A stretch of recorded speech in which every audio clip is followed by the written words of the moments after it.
Hello, everybody, Choir of the Earth members. Ben and I are delighted today to welcome to our In Conversation series David Hill. Hello, David. Hello, Mark. Nice to see you, and Ben. Hello, Um, David. David, it's an honour to have you to chat to us today. We know of you famously through your association with the Bach Choir and all your wonderful music that you've given to us, for which we thank you warmly. But we are here today in particular to talk about this extraordinary piece, the Delius Mass of Life. And as you probably, I'll just tell you, David, that your recording is amazing, immense, fantastic, and I've been listening to it for a good number of years, so it's a personal honour to chat to you today. Um, could you just very briefly tell us when you came across it and why you loved it and why you decided to record what is really, I think, a very unknown, dare I say it, masterpiece?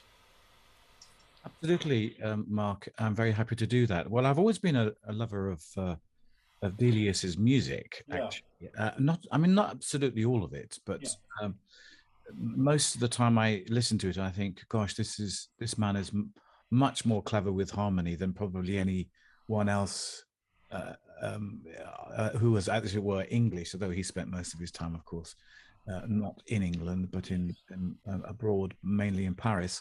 yeah, But his harmonic language is incredibly inventive and rich and exploratory, actually, in a way that a lot of people don't acknowledge it. And I think this piece, which is the apex really of his output, by probably quite a long way, I think. And Beecham himself, of course, said that this is a work that was at the top of the list of really for anyone to be. If you're going to be listening to Dealers, you must listen to this piece. Well, actually, funnily enough, it gets tends to get missed off the listening list, and that's interesting to me because I first came across it when I was chorus mastering it for Richard Hickox in his recording, which he did also with the Bournemouth Symphony Orchestra, also in Poole, which I did, but I brought the Bach Choir down at how many was 30 years later or something. So I listened at the time. This music was completely new to me. I mean, I hadn't actually heard the Mass of Life when Richard was doing it. I'll be honest with you and say that um, the orchestra were not that engaged in it. They somehow felt as if, I mean, a lot of orchestras feel that Delius is quite difficult to kind of get into to play. sure, The strings feel it's just relentless.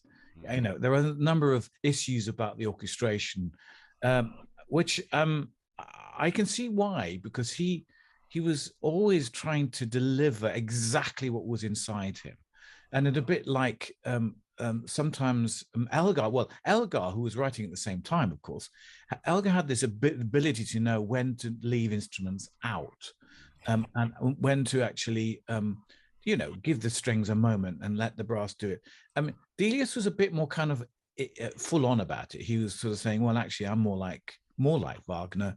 I want to press on with a big sound," and I think that's why it doesn't have the sort of popularity. And also, of course, it's just immense. I mean, it is absolutely immense. So, yes, that was my first uh, experience of it. And it came out on a Shandos label, actually, I believe. And very good it is, too. I learned a lot from that. Then why would I want to do it? Well, I think that experience, funnily enough, made me think long and hard about it. And it was a very happy time in my life. It's during those recordings that I met my wife. ah, And so there was a sort of smile on my face about the whole thing, really. I mean, I don't go much with the humanist sort of Nietzsche stuff. I mean, it's just uh, the way in which obviously Delius first, he does believe in it. I mean, he's non-Christian about it and very, yes, very clear about that. yes, But he's not anti-Christian. no, And what I do is say to everyone, it's a celebration of life, put in words that everyone can understand without any kind of religious background or belief.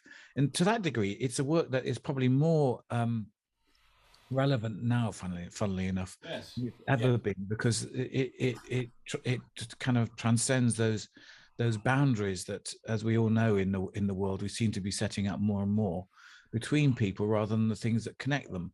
So Yes. I think there is something very particular to this piece now, which is about humanity and what we can express in what we see around us and how we feel about those things, and in other words, yes, it is about the sort of superhuman qualities that as he called it, superhuman qualities that prevail in Nietzsche, but in the sense that we belong to this earth, and again, that is very important right now. Why do we belong here, and how do we fit in with it? So all the sort of nature aspects of this work are so very clearly transparent and beautifully managed by Delius, almost better than anyone, actually. I mean, he really does take you into the mountains or into the woods or wherever he's going with you, or taking you by water or whatever. You know, that element is so very clearly delineated in his orchestration, and through, of course, the very powerful Yeah. text. So, I mean, that's the basis, and if you like, the kind of the building block of understanding the work. And so when I began to go through it and work at it, I then just realized the immensity of it. And Richard Hickox, a dear man who did so much for English music, I mean, in those days, he had a whole series of huge scores that he'd suddenly bang down, and when he'd finish one and on to the next move. But, you know, the beauty of this one single score hadn't been conceived by that point. And it's lovely when you have it all in one, because you get it's rather looking at a building, really. You end up going from one section to the next, and you're realizing how that okay, he did write them at different times, we know, and the ending came before the beginning, and then he dumped the beginning, the slow entry but he just wanted to then go straight into the very, very firecracking start. But okay, but nevertheless, a bit like the B minor Mass, it's still a work that goes from beginning to end. Even though Bach didn't conceive it like that, it still feels good as a piece of architecture. So there we have it. Now, it is possibly the most complicated piece. I'm not putting any singers off, by the way, but it is the most complicated piece I could ever ask any singers to do, to be honest. And I think it is, having said that, the most rewarding. So it's a wonderful combination, actually, a huge challenge, but such an exhilarating experience. By the time you'd finished it, David, had your string section and your orchestra, did they sort of look at you and say, "Yeah, I know, yeah, I get it. I now know why you put me through this"? I mean, did they by the time they'd finished, did they actually get into it? I hope so. I mean, I hope it sounds as if they were. It certainly does sound as if they did. I think the thing is that I wasn't going to, my view to this was that I talked to the orchestra a bit about this. I said, look, I know, guys, you've got a thing about Delius. I know you're not great fans of it, but believe me, this is a genius piece, and explained some of the things I just said, and we just need to not exhaust everyone, but put as much energy into each aspect of it as we go through it, Yes. so that we really do the best thing possible. What I did do when I did it in a concert, I did find that quite. I mean, it was quite something to keep the energy going in a concert performance. Yes. I Yes. was going to ask you about that actually, David. I mean, it's one thing to produce it for a recording where you can do takes of individual movements and then have a break and then come back and do it over several days. But when you performed it, did you break in between the parts and have an interval? And how was it then coming back to to perform it in one go? I imagine everyone was just exhausted by the end. Yeah, it is totally exhausting. It's why you need a very large choir, actually, firstly. And yes, there is a break. I'm just trying to see where it came, but I think it's between 2 and 3. But I'll maybe find that in a minute. But yes, we did have a break, and everyone needed it. And what did I treat it like? I think I treated it like an opera, which is you have scenes, but you keep going.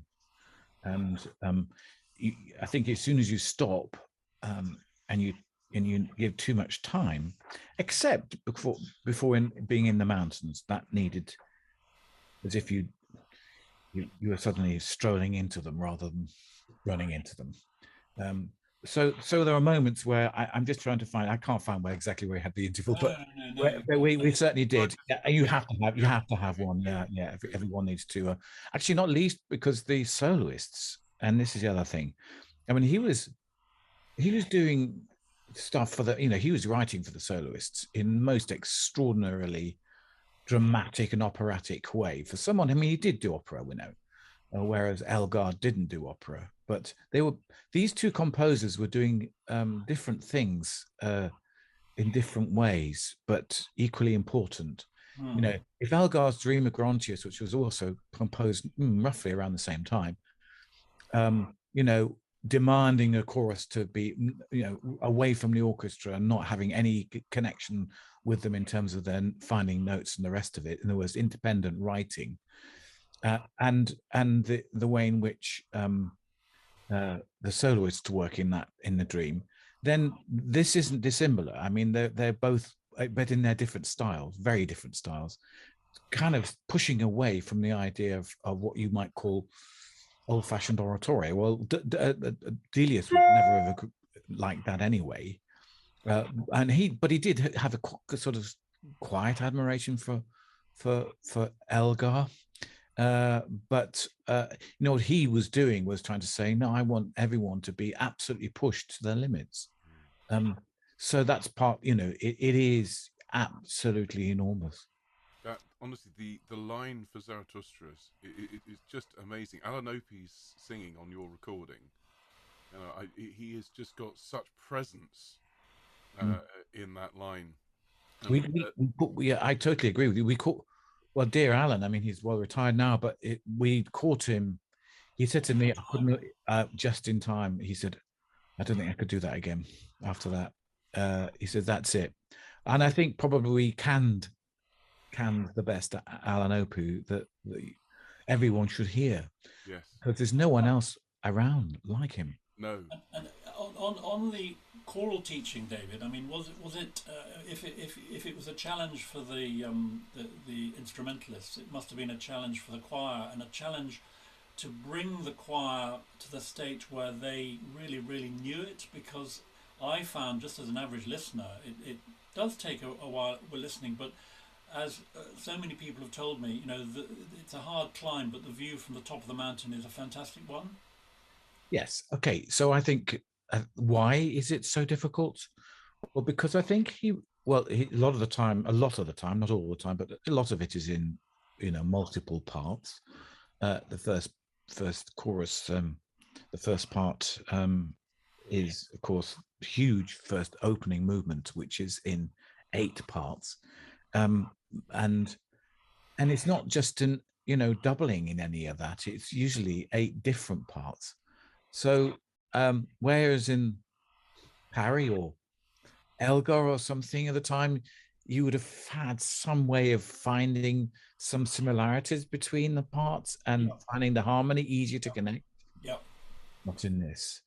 So I've always said that basically the problem for choirs, and dare I say for the recordings that I'd heard, even Richard's recording, which I love and I was part of, I was shrugging my shoulders occasionally thinking, it's not quite right, actually, according to what is written. So what I was meticulous about was saying to the choir, I'm not looking, you must sound as if your intonation is absolutely as strong and as accurate as anyone else playing in the orchestra. Yeah. And because if it isn't, it sounds blurred. It sounds sort of right, but it isn't quite right. And choirs can have a tendency to blur intonation. and blunt it as far as the orchestral sound is concerned. And that's what orchestras find that very frustrating. So when you get the incisiveness of choral sound, which is pinpoint in tune with and the right sound and with the right sort of vibrancy of sound, then you start to get the marriage of his sound world, which is all about his harmony, going through chorally into orchestral colors. So you get the whole thing merging as one. And I have to be honest, that was what I was always after from day one. And that, so I was pretty meticulous that anything that wasn't in tune, I would catch and find, and we would put it right, so that everyone feels that in their individual lines, yes, my very chromatic line here, which doesn't make any sense to me really, which is right in the middle of something else that's so complex, as you know, with him, actually, it's a hugely important line, and if you get it right, you're going to make a difference. So I think it's that patience, painstaking attention to detail on not just intonation but color, really, and it's about vocal color with that gets the right language with the right sense of the pitch. Then what else would you want? And it would be the same for Mahler 8 or Guru Lieder or any of these sort of big massive works where when the chorus is joining instruments in trying to create this extension of sound from orchestra into something which is belongs to everyone, but it's no good when a choir doesn't do that. It just somehow it's fluffy in its sound, is a little bit kind of muffled and slightly not quite in the center of things, and it's marvelous when they are. So that's how we went about it, and it took a long time. I mean, I think I've never had as many rehearsals for the Bach choir than for this, and they're very quick and they're very, but they could see that we had to really work hard at it, and I think we had 12 or 14 rehearsals or something. It was a big thing. And by the end of it, they enjoyed it. They enjoyed singing. Yeah, they hugely.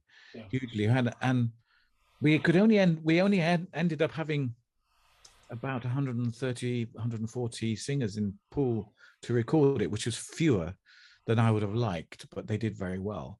But we probably had 180 in London sing on the stage at the festival hall. Wow, that must have been some experience for you. Yeah, I mean, my feeling is if you can get 300, so 150 in each choir, as it were, when it's in 8 parts, if you can get 300 in that intonation zone, I would just love to know what it would feel like to conduct this piece in that way, to know that actually it would probably be heard in a way that no one has ever heard it yet. Well, I think that's what we're aiming for with this project, David. Good for you. We have, we're delighted to be working with the Bergen Choir, Yeah, which is already going to be huge. And I know from speaking with Håkan, their chorus master, that we'll be having some singers come over from the Royal Northern to sing with them. And then on top of their recording, blended in with their huge choir that will already be singing, we're planning to obviously have our Choir of the Earth with as many as we can muster, hundreds at least, recording their parts. And as I've already said, recording both soprano 1 and soprano 2 if they can, or both alto parts, so that we can then create a huge sound that, as you've said, no one's ever heard before. We're also discussing, because our choir president, Marina Mahler, at the moment is really focused on children of the world, and wants us to see how we can involve the sound of children's voices. And one of the things we're looking at as part of this project is to choose one of the sections, the lovely, so slightly pastoral la-la-lying sections, which are a little bit simpler, and see if we get some children's voices involved on some of those lines. So to really push the piece, I feel it's pushed conductors like yourself and Richard Hickox. It's pushed us for generations. It's time for us to see, how far can we take this? How far can we push into Delius's sound world and see what's there? Oh, that's so wonderful thing to be doing. Actually, I can't wait to hear it. And in fact, since the last time I conducted it, I don't believe it ever gets done. I don't. No, Well, it maybe has been done somewhere, but I would I've been able never to have find heard of any it. records of a performance. And I was saying to Mark that the Wikipedia entry for it, if you look at Mozart's Requiem, it's pages. Handel's Messiah's pages. I think it's like 4 lines. And it's just such an unknown work. Yeah, It's such a privilege, really, to be working on it. and that the very last section, is kind of epic. yes. Mm. Well, It's equivalent to the end of a Mahler Oh, symphony. it is absolutely. you know, And I was just thinking, David, that Mahler was quite a good starter and a good finisher, in my opinion. You know, the end of the ninth, we all know, we just melt away. The end of the eighth goes bang. The end of the second goes bang. You know, and the first and the fourth start beautifully. I mean, he was a good starter and a good finisher. And I reckon that Mass of Life is a good finisher.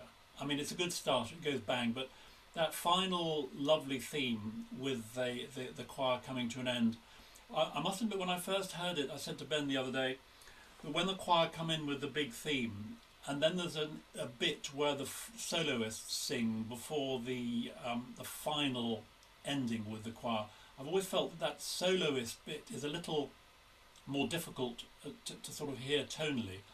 But then the choir comes in with this wonderful ending and chord. But then Delius decides, no, that's not it. I want to end quietly. So you then have your choir, I think, for another couple of bars, sort of ebbing away silently. It's wonderful. well, it's this kind of it's the endless day. This is going to go on forever. And if it's going to go on forever, then you have to send it into cyberspace. Well, you have to send it off somewhere where you can no longer hear it. Yeah.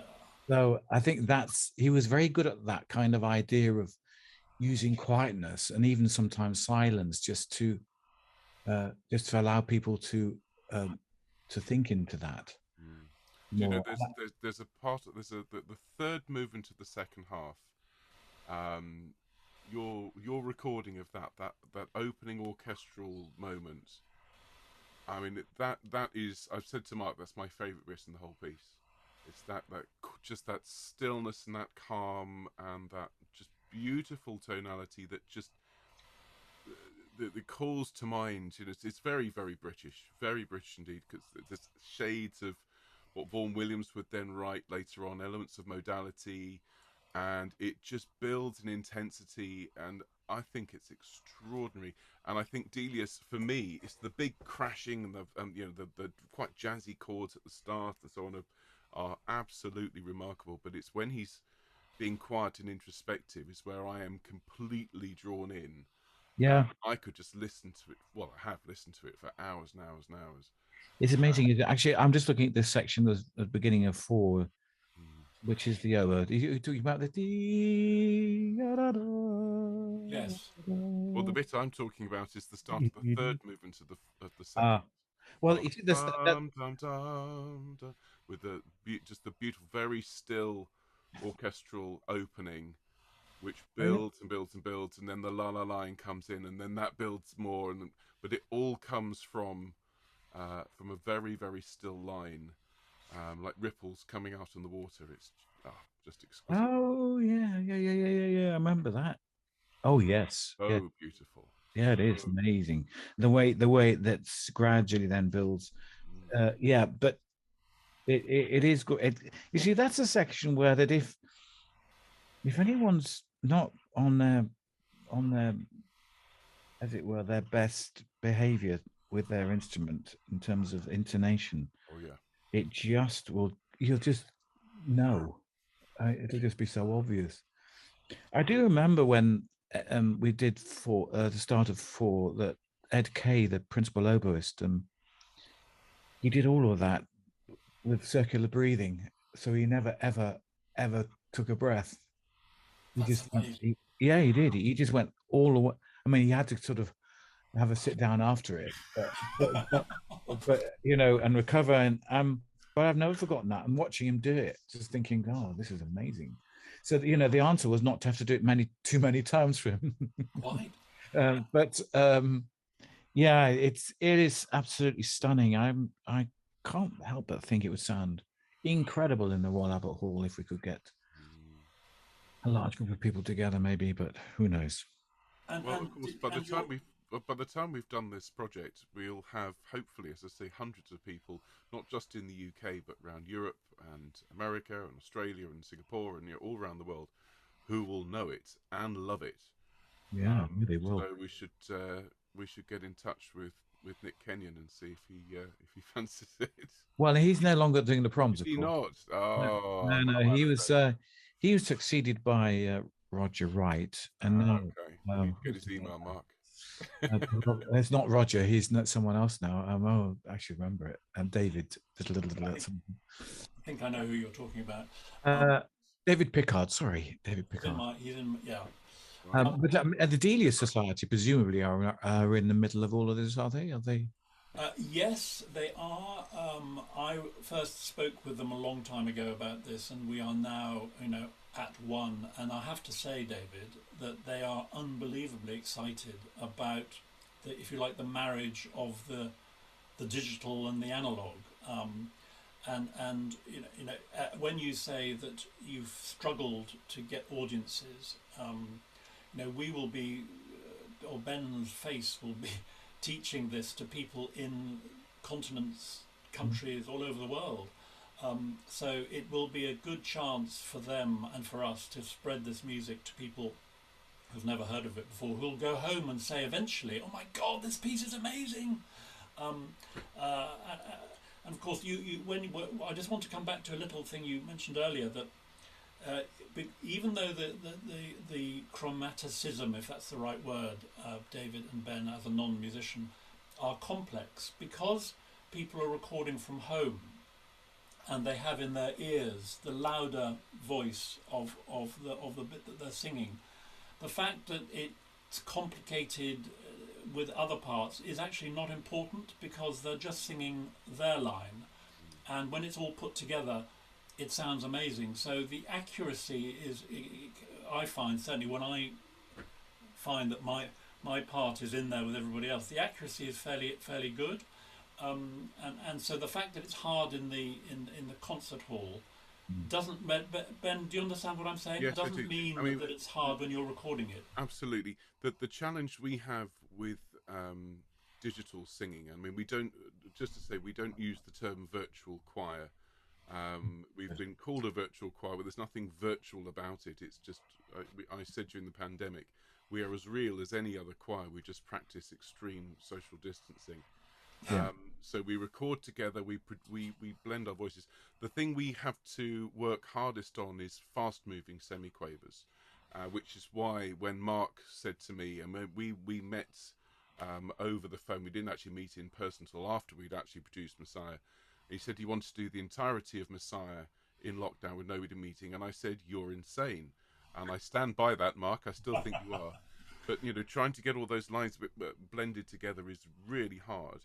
But what we can do really very, very well is this kind of Delian sound, where you have lovely long lines which you can isolate.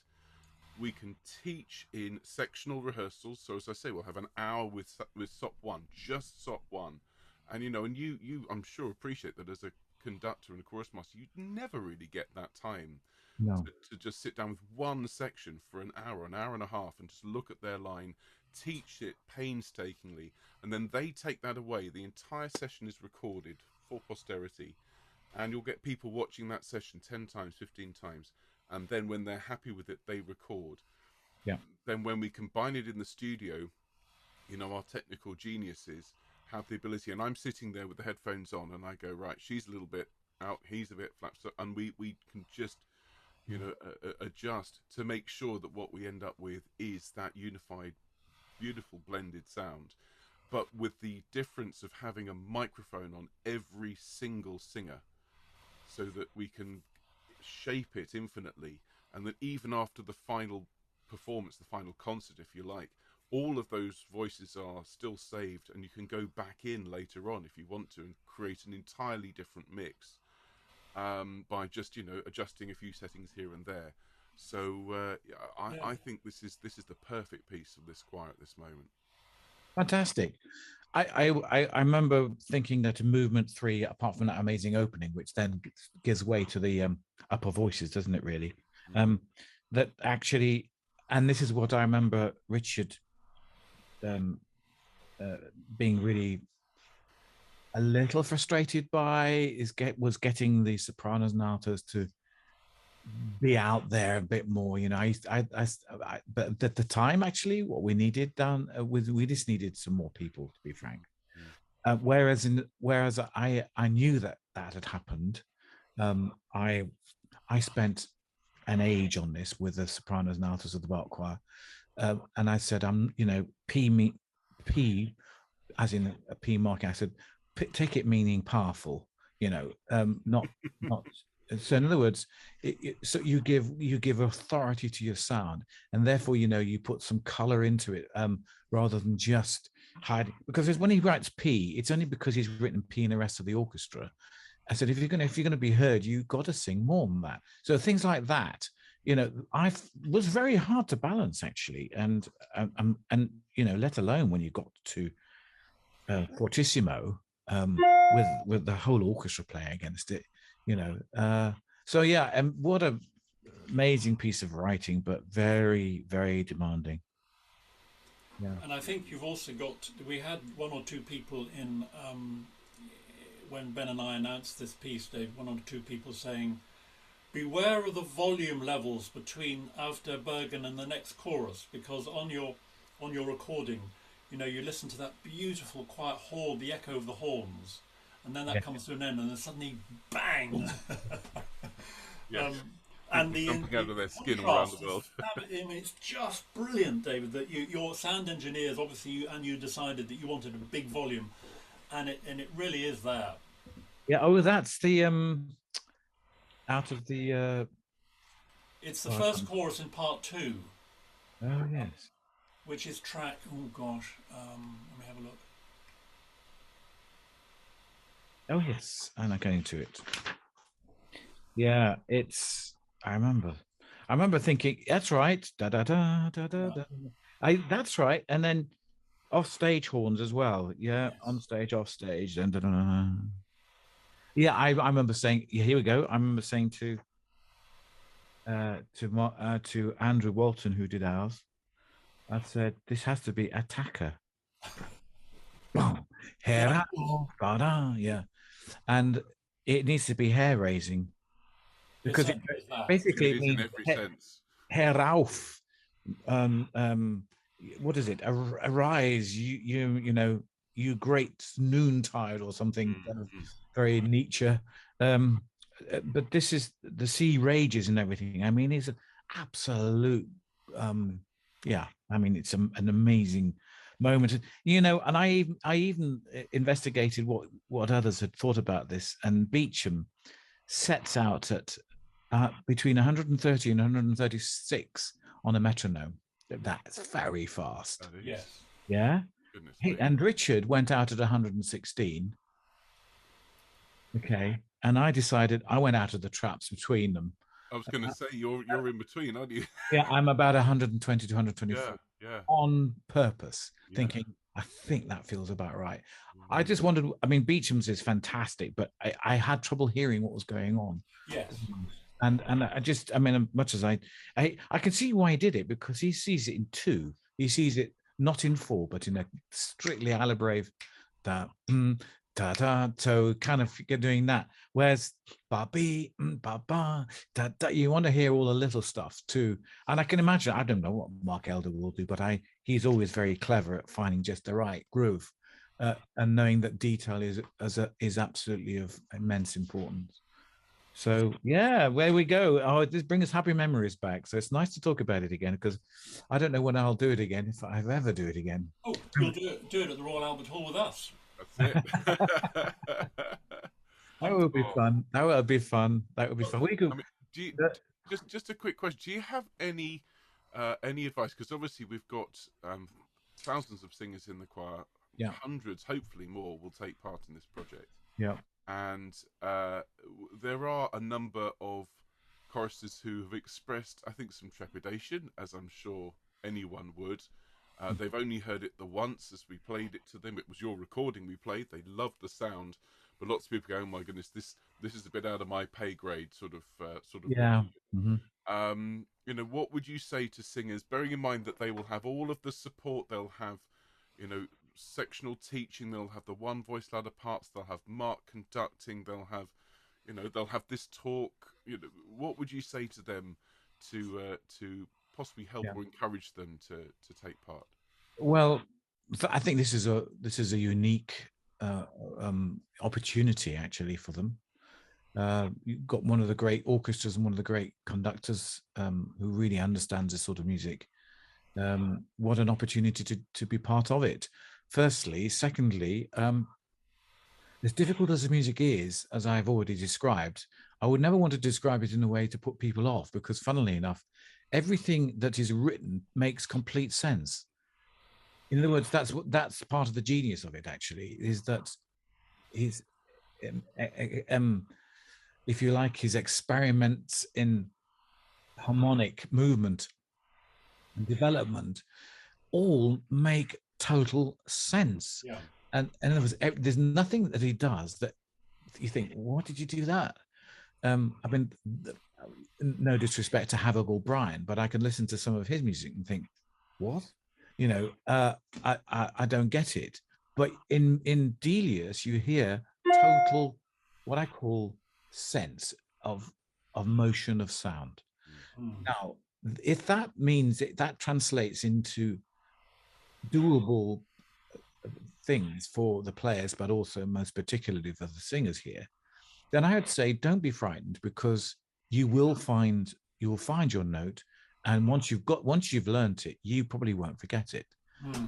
So in other words, it's got real connect. Okay, it's difficult sometimes to find where you are amongst things, but once you've got your line and you've learnt it, you'll realize just how important it is and how much you'll enjoy singing it. So no, I think it's a challenge for sure, but not one that's I'm not looking at secondary and school or anything like that. This is harmonic. This harmonic language speaks to us all. Well, what did Beecham say? He said that Delius, in that wonderful voice of his, David, Delius. Yeah, I'm just looking. I think I may have even written the words down. The beauty of sound, I think, is what he said. Yes, I may have not written it down. Yeah, he does. He you know, in Delius's Beecham's recording, he starts off, and if people haven't heard the Beecham recording, not least for what he says at the beginning of it about Delius, then he really, you know, he could not have been a greater sort of exhortation of a composer's work, saying, and so, you know, yes, it's music for humanity. Now, if it was a little shocking for its time, and I think it was, and I think it's, you know, people just didn't get it probably, and they didn't really perform it very much. But nor was Delius around very much. I mean, he was mainly abroad. Yes. So he wasn't really promoting his music in England very well. No. And also, dare I say, it was in German, unless we decided to do the English translation. And we, you know, put it bluntly, we weren't having a good time with the Germans in the 1900s, nor in the 1930s and 40s. So, so German, Nietzsche, all of that stuff. And it was banned, by the way. Of course, we know it was banned in cathedrals here. So the Three Choirs Festival wouldn't do it, for instance, because it was huge. I didn't know. Yeah. And so it, you know, so in other words, it had a really rocky history. And curiously, you know, 100 years later and a bit, and 120 now, you start thinking, gosh, you know, this is now probably it's of our time in terms of what it's saying. Yes. And because the musical language is in a sense romantically archaic, but it's so what? It's brilliant and has stood the test of time. So it now is the moment actually for a Massive Life, I think. It Oh, well, that's a lovely. has a I think has a global, should have a global audience and appeal, which you're going to bring to it, which has never had before. So good on you. Well, on that note, David Hill, thank you very much indeed for your insight into this remarkable work. And on behalf of Choir of the Earth, I know that they would like Ben and I to thank you for your insight, and for all your thoughts on this marvellous work as we begin to learn it together. So, David, for the moment, thank you very much indeed. Thank you, and really good luck. I can't wait to hear what happens.